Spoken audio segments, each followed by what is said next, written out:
I booked the sleeper across from my wife. I didn't plan to follow my wife. I planned to stop guessing. The train receipt was folded into the lining of her raincoat. Night Express 421, Car 8, Berth 11. She said off-site strategy sprint out of town, kissed my cheek, and went back to color coding a deck. I put the coat away and felt the paper like a small heartbeat. The next day I finished sanding a maple shelf at my shop, washed my hands until the water ran clear, and walked to the station with a backpack and a decision. If this was innocent, I wanted the calm that comes with facts. If it wasn't, I wanted to keep my cruelty on a short leash. Platform 6 smelled like metal and weather. The Night Express waited, blue and silver, the kind of machine that has seen people leave bravely and badly.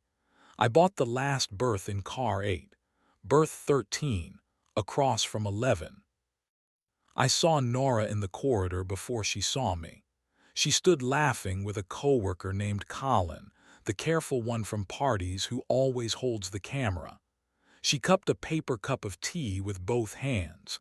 He leaned like the train had been built to make him look useful. I ducked into my berth. Berth 13 was a neat box, 2 bunks, a table, a ladder that believed in second chances. My phone vibrated, boarded, service may be spotty, don't wait up, love you, I typed. Safe travels, love you too, truth and restraint in 4 words. A knock came at my door. A woman with a short fringe and a suitcase scuffed by cities smiled. I'm Nina, she said. Berth 15. My window latch won't commit. Do you fix things?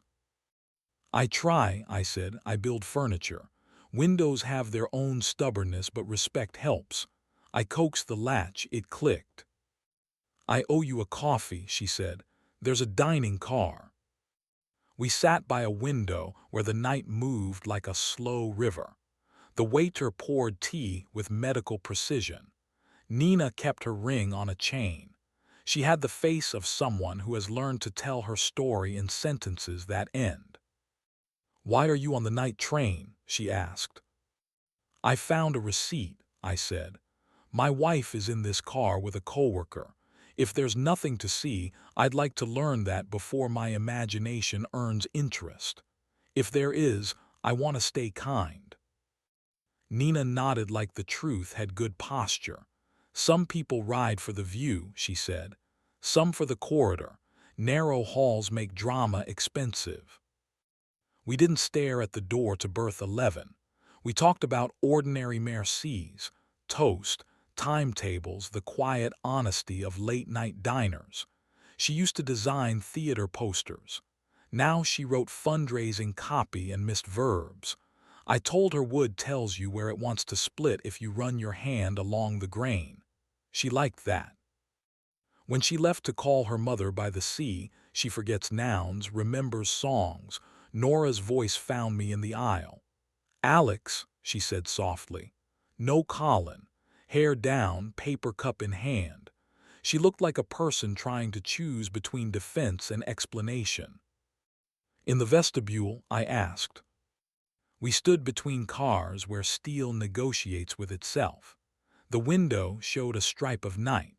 Nora pressed her palm to the door as if the cold could help her sort thoughts. Why are you here? She asked, not angry, curious. I found the receipt, I said.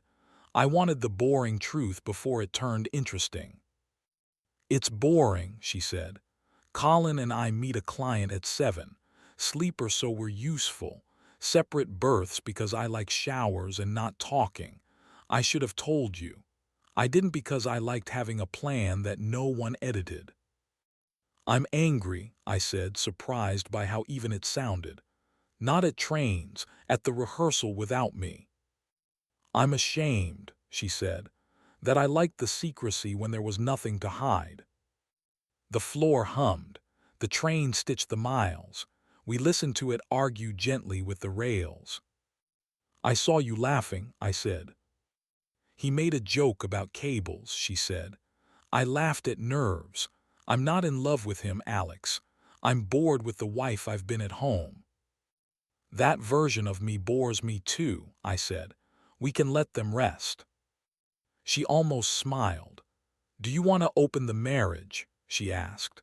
The phrase sat between us like a tool we both recognized and did not want to pick up. No, I said. I want to open our mouths. She nodded like her spine found a wall. Rule 1, she said. We don't audition other people for the job of our bravery. Rule 2, I said. If you need a room, office, train, monastery, tell me while the door is still open. Rule 3, she said. Touch in daylight every day, even if it's a sleeve. Rule 4, I said. If either of us wants other eyes, we say it and then chase the why until it becomes a fixable because. Her hand found my sleeve light as a vote. Practice now, she asked. Not the kissing, the talking. So we talked. She said she was afraid I only loved her competent version. I said I was punishing her with efficiency. She said the almost kiss we'd stopped in September felt more honest than October. I said I'd forgotten how to flirt without hiding behind jokes. We didn't fix much. Nomming felt like work, and good work is tiring. The conductor squeezed by with the comfortable authority of a man who knows beginnings and endings sound the same on rails. All well? He asked. Working on it, Nora said. Good time for it, he said and passed. Back in the car, Colin nodded at me like we'd shared an elevator, ordinary enough to make resentment embarrassed. Nora tipped her head toward her berth. Sit with me, she said. The lower bunk. We can be teenagers and ignore the no loitering sign. We sat shoulder to shoulder, feet pulled in. The lamp was too bright to be romantic and perfect for truth. We traded foreheads and wrists, the kind of intimacy that keeps sponsors happy. Breath, closeness, no speeches about redemption. When she yawned, the sound made my jaw loosen too. Sleep, I said. You have a scarfed client at 7. Oui, she murmured, almost asleep. I'll bring coffee, I said. Car 8, berth 13, across from your pride. In my berth, I watched the ceiling let me be my age. The train changed tracks. The brief shudder felt like a note to self. You can course correct without stopping. I slept. At 6, I carried 2 paper cups from the dining car and muffins with more ambition than flavor. Nora sat cross-legged on the lower bunk, hair in a compromise. I loved her in a way that made me look at the window for a second, so I wouldn't embarrass us both. Document this, she said, handing me the back of her ticket and a pen. Rules on paper, not for framing, for pockets. I wrote.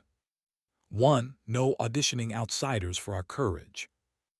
2. Tell each other about rooms before doors close. 3. Touch in daylight daily. 4. If you want other eyes, say it. Chase the why. She added a 5th. 5. Ask small questions now. We drew boxes.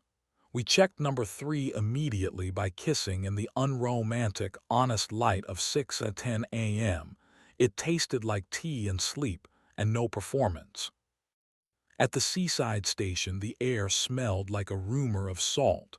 Colin shook my hand like we'd split a cab. The client said authentic 4 times before coffee. Across the lobby, Nora gave me a look that meant, later we'll mock this kindly. I found Nina by the vending machines. Corridor therapy, she asked. Still narrow, I said, but it got us to morning. That's a win, she said, touching the ring on her chain. Good luck not being cruel to yourselves. Good luck with the nouns, I said.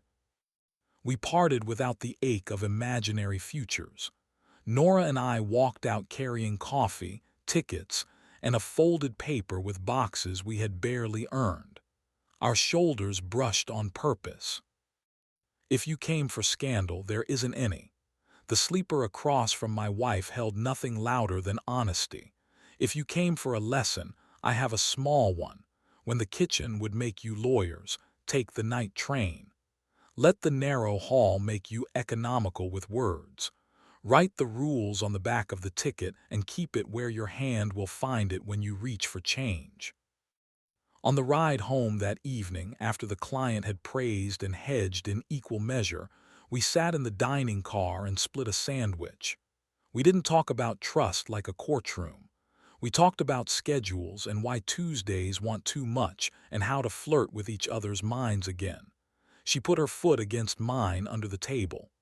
Daylight, check. Back home, the receipt went on the fridge, rules side out. Not as a warning, as proof that we paid for this ride on purpose and intend to keep going.